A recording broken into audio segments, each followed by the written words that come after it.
Agora nós vamos para a última fala da nossa mesa, porém não menos importante, uma temática, né, muito interessante, muito importante, que é a atividade física no Sistema Único de Saúde, que vai ser ministrada pelo professor Matias Roberto Locke, que é graduado em Educação Física, possui mestrado em Educação Física pela Universidade Federal de Santa Catarina, é doutor em Saúde Coletiva pela Universidade Estadual de Londrina, e ele realizou estágio de doutoramento no Departamento de Medicina Preventiva e Saúde Pública da Universidade Autônoma de Madrid. E é professor do Departamento de Educação Física aqui da UEL, e ele também participa do programa de pós-graduação em Saúde Coletiva, e é sócio fundador da Sociedade Brasileira de Atividade Física e Saúde. Professor Matias, muito obrigado também por sua participação. Você tem 20 minutos. Eu vou sinalizar 10. Tá? Alô? Bom, boa tarde a todas e todos. Sei que estão todos já cansados, né? Tem gente aí desde as 8 da manhã. Eu também quero agradecer à comissão organizadora do evento, a professora Karina.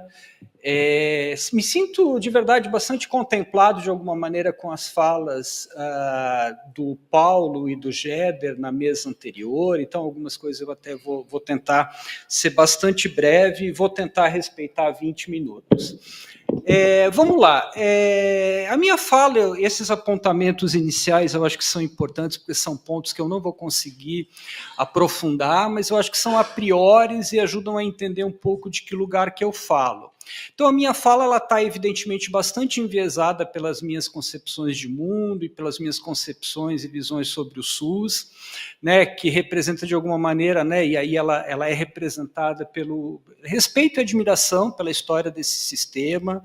Acho que a gente precisa conhecer um pouco mais o desafio, né, ou melhor, a defesa dos princípios do SUS. Alguém mencionou que foi comentado hoje de manhã um pouco, a salvo engano, na fala da Cristiane, né, dos princípios finalísticos e doutrinários do SUS, organizativos, melhor dizendo.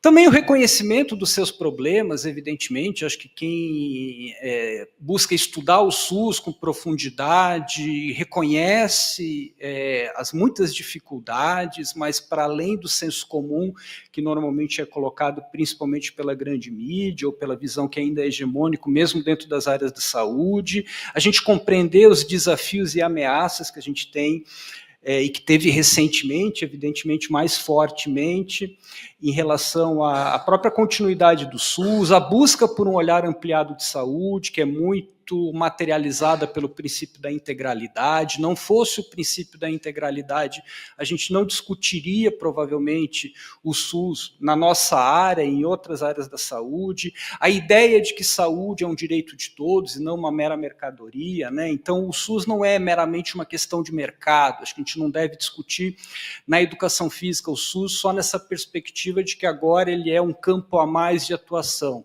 O SUS ele é um projeto civilizatório, tá? Evidentemente que eu não tenho elementos aqui, tempo, para quem é meu aluno sabe que a gente trabalha bastante isso nas disciplinas, mas essa não é uma visão hegemônica nem dentro da área da educação física, tá? A gente tem pessoas importantes da área que acham que o SUS, abre aspas, é lixo ideológico.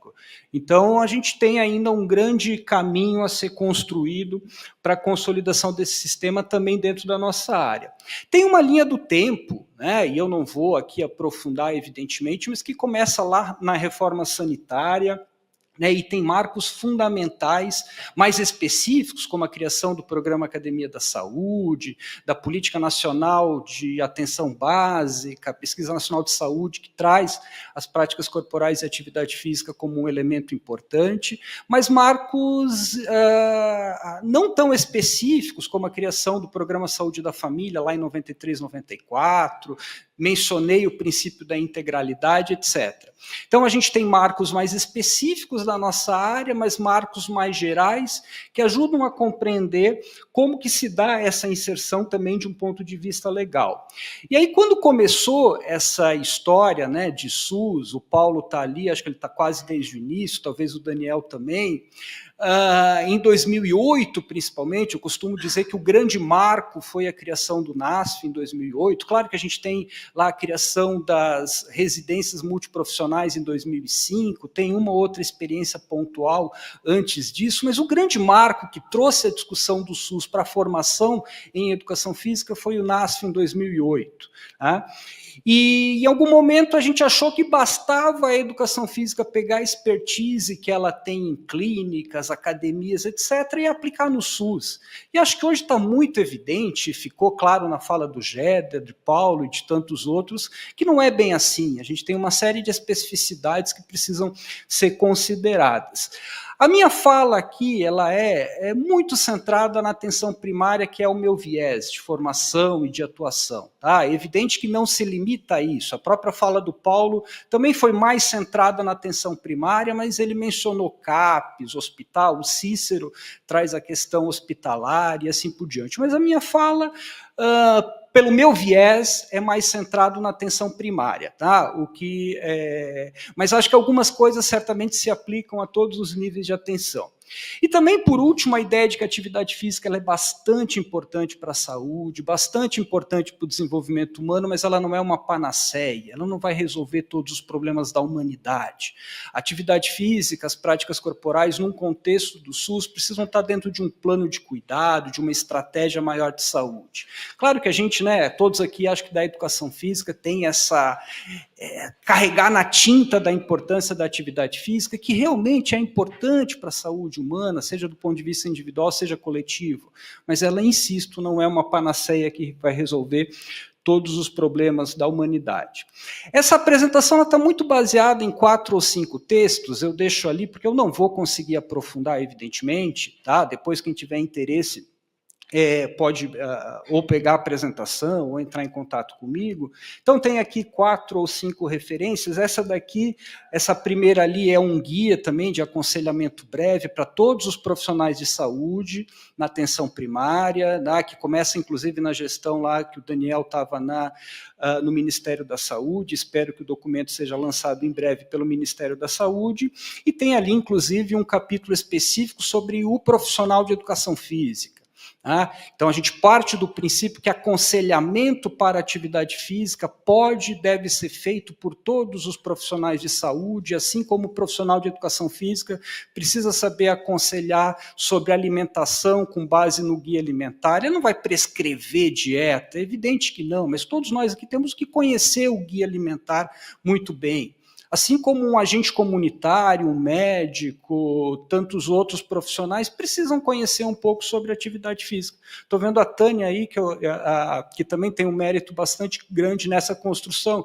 Desculpa, Tânia, eu vi você saindo aqui, imaginei que você tinha ido embora. E por último, um instrumento que eu vou falar mais no final. Eu vou correr um pouco, senão não dá tempo, mas esse slide aqui, acho que ele é central para entender. O SUS ele preconiza uma mudança de modelo, um modelo em que você tem uma menor participação de um olhar centrado na doença, no hospital, no modelo super especializado e centrado na atuação do médico, para um modelo mais ampliado de saúde, em que você vai ter como base a integralidade, a atenção básica, a atenção primária, a promoção da saúde e a intersetorialidade. Se vocês me perguntar qual desses 2 modelos é ainda hoje hegemônico, eu não tenho muita dúvida em dizer que é esse primeiro aqui.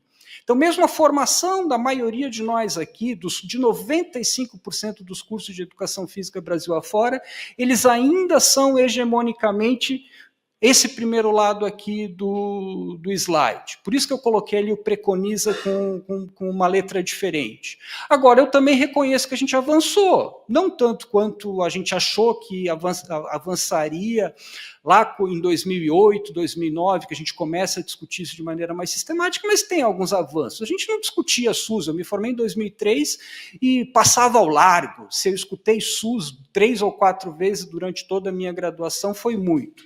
Então, bem ou mal, hoje a gente discute. E não sejamos vira-latas, não pensem que isso é só na educação física. Esse modelo hegemônico aqui, ele ainda é hegemônico na medicina, na fisioterapia, fisioterapia, em um pouco menor grau na nutrição e na enfermagem, mas ainda se fosse para eu dizer, olha, em qual desses paradigmas, todos os cursos de graduação, ainda hegemonicamente nesse modelo mais centrado na doença, com foco hospitalar, super especializado e centrado no médico.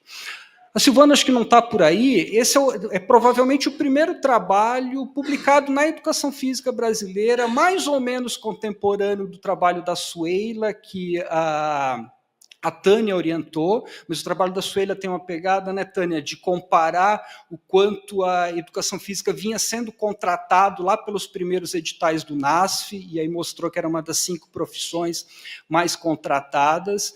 E esse trabalho da Silvana, um trabalho de conclusão de curso aqui da educação física, foi talvez o primeiro a mapear um pouco melhor essa atuação. E ele é bastante pioneiro. Ele é de 2011. E uma das conclusões é que o trabalho, naquela época lá, dos pioneiros, ele era muito centrado em grupos de atividade física. Então, das 8 às 9, grupo de obeso, das 9 às 10, grupo de hipertenso. Era mais ou menos isso que a gente aprendia na universidade, isso que a educação física foi fazer. E aí, acho que a educação física foi melhorando e aprendeu que esse modelo tem as suas virtudes, mas ele também tem uma série de limitações. Aí o trabalho da Camila, que o Denilson é coautor aqui também, um trabalho de conclusão de curso, ele vai mostrar o quanto o perfil dos grupos específicos na atenção primária ele é específico. Mulheres idosas que moram perto, já com doença estabelecida em geral. E muito legal essas pessoas serem atendidas, até pelo princípio da equidade. São, em geral, pessoas que não tiveram acesso ao profissional de educação física em nenhum momento da vida delas. Então, muito bom, ok. Mas cadê os homens? Cadê os que moram mais longe? Cadê os mais jovens, etc, etc. E aí a gente defendia a ideia de que a atuação do profissional de educação física, como tinha sido mostrado lá no TCC da Silvana, não podia ser baseado somente e exclusivamente nos grupos de atividade física. E aí, de lá para cá, sem muitas delongas, a gente avançou muito. O Paulo apresentou isso mais ou menos também. Uma série de coisas que a gente aprendeu, bem ou mal, a fazer na atenção primária, tá? Então, os grupos continuam sendo muito importantes, eles muitas vezes são uma coisa que chamam mais a atenção, mas não dá para ser assim, até porque em termos epidemiológicos, se eu quiser mudar a curva, etc., de indicador de saúde e doença, não vai ser as 30 senhoras que estão lá no grupo que eu vou mudar indicador de saúde em nível comunitário e muito menos populacional. Não estou dizendo que o grupo não é importante, por favor, mas estou dizendo que ele tem que vir acompanhado de outras ações. Então, aqui tem esse artigo, a gente faz aqui, eu e outros autores, professor Cassiano e professor Douglas, alguns apontamentos para a atuação do profissional de educação física, que também acho que vários deles já foram vencidos, mas eu vou passar rapidamente, por favor, o artigo está bem mais completo. Tá? Então, buscar uma atuação que seja coerente com os princípios e diretrizes do SUS, isso nem sempre acontece. Às vezes a gente tem ações que mais dificultam a universalidade, por exemplo, ou que não levam em conta a equidade, está comprometido com a qualidade do serviço, superar aquela ideia de que, como é público, pode ser qualquer coisa, que infelizmente ainda se faz presente, buscar um bom conhecimento do território, e esse de todos os apontamentos é o que eu considero mais importante, e eu poderia contar vários casos aqui do como, principalmente durante o tempo que eu atuei na residência, o quanto uma atuação num determinado território dava muito certo, mas no outro território tinha que ser uma outra atuação, que um grupo num território enchia de pessoas e no outro não tinha ninguém, pelo perfil social, pelo aspecto geográfico, pela questão do grupo etário que é predominante naquele território, etc, etc, etc. Então, conhecer o território é algo fundamental. Participar do planejamento de ações da UBS, isso a gente escreveu muito pensando na ideia de que esse é um ponto central, tem a ver com a fala do Geder também. A educação física no contexto da atenção primária não pode ser um apêndice da atenção primária, que senão não faz sentido contratar um profissional 40 horas. Eu faço uma parceria com alguém que vai lá e faz o grupo de atividade física, que já é legal, mas que não vai fazer outras coisas. Então, o profissional de educação física precisa estar organicamente dentro da atenção primária, e não dessa forma como um apêndice. Buscar e fomentar a participação e controle social, acho que o Adair não está mais aí, mas o Adair tem uma excelente experiência no Jardim Pisa, aqui de Londrina, o quanto o grupo foi importante para fortalecer o controle social. Buscar organizar e participar de atividades de educação e saúde, já falaram disso, mas eu quero fazer esse complemento. Buscando, ou melhor, considerando a cultura dos sujeitos e comunidades e buscando estabelecer uma relação que respeite estes saberes.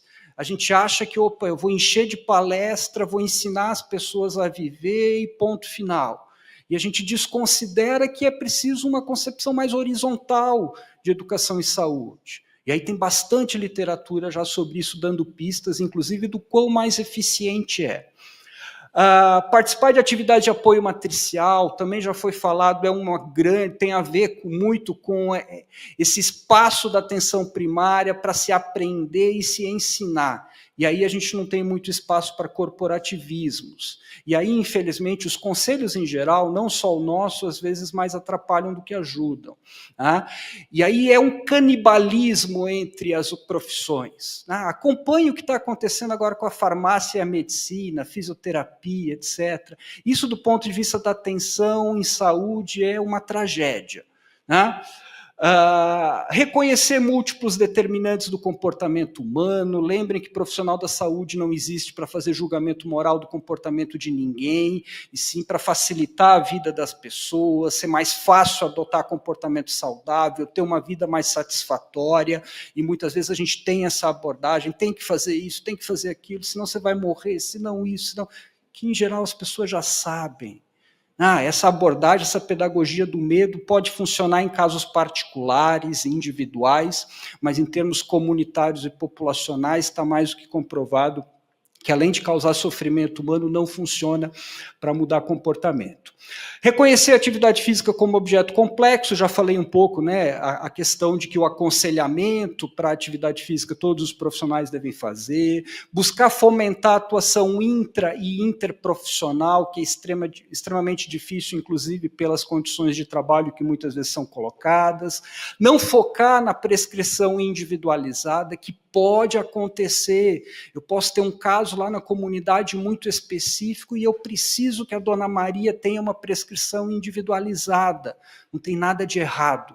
O que a gente quer deixar claro com isso daqui é que não é abrir agenda. E tinha um profissional lá do estudo da Silvana que ele abria agenda. Então, ele tinha lá a unidade, uma salinha, e ele ficava atendendo individualmente, prescrevendo atividade física, exercício para as pessoas. E, insisto, casos pontuais não tem problema, não tem nada de errado nisso. Agora, não é para isso que a gente pensa atenção primária. Pense em um nutricionista se ele for fazer isso. Ou psicólogo, que vai só atender individualmente. Vai ter casos individuais, sem dúvida, que tu pode, inclusive, levar para matriciamento, mas não é o foco central da atuação, insisto, apesar de poder eventualmente acontecer.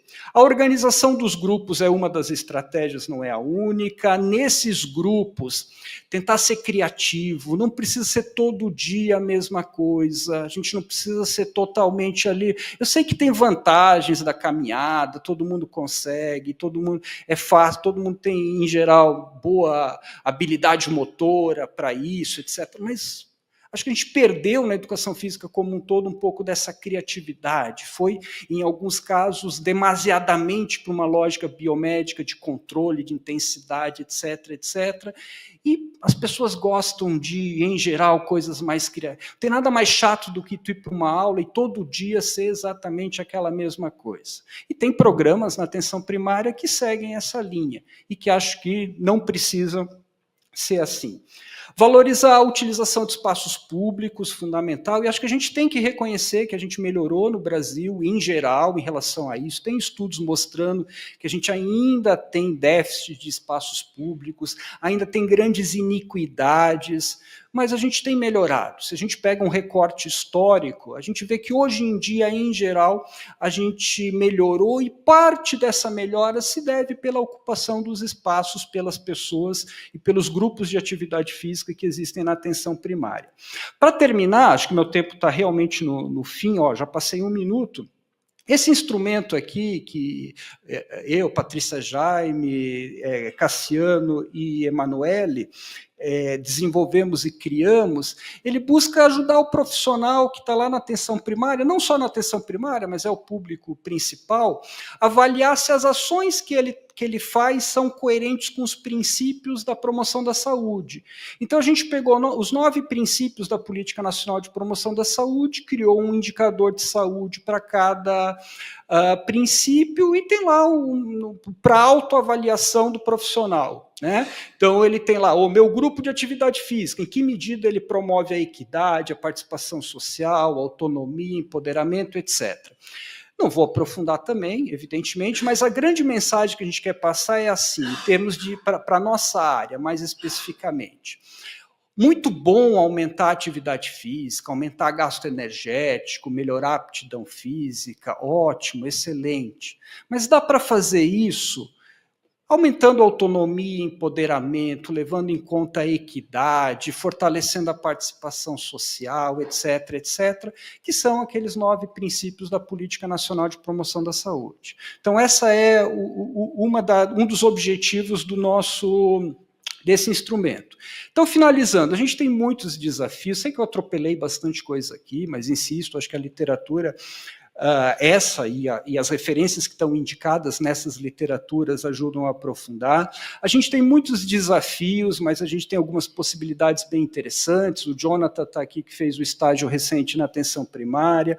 O trabalho ele é potencialmente estimulante, estou vendo o pessoal que está começando agora a residência de Apucaranaí. Acho que é um trabalho de verdade que não tem monotonia, né? Todo dia você tem um caso novo, uma situação diferente, um profissional diferente para trocar ideia, etc.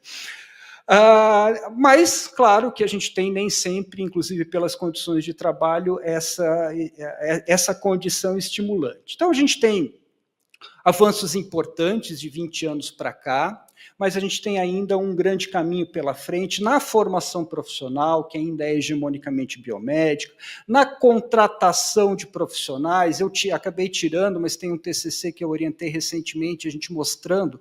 Tânia já fala isso há alguns anos também, acho que algumas conversas nossas, Tânia, de provas que selecionam profissionais de educação física que são totalmente incoerentes com o que se espera da atuação do profissional de educação física. A gente analisou 180 questões e um monte de questões sobre regra de esporte, sobre tamanho de bola, assim, coisas que, por favor, né, deveriam estar superadas, e aí você já tem ali uma dificuldade imensa que, com um processo desse, você já vai ter dificuldade de contratar as pessoas que são, né, provavelmente mais habilitadas naquele momento para essa atuação específica. Na melhoria das condições de trabalho e assim por diante. Então é isso, eu fico à disposição, passei um pouco do meu tempo, Denilson, obrigado.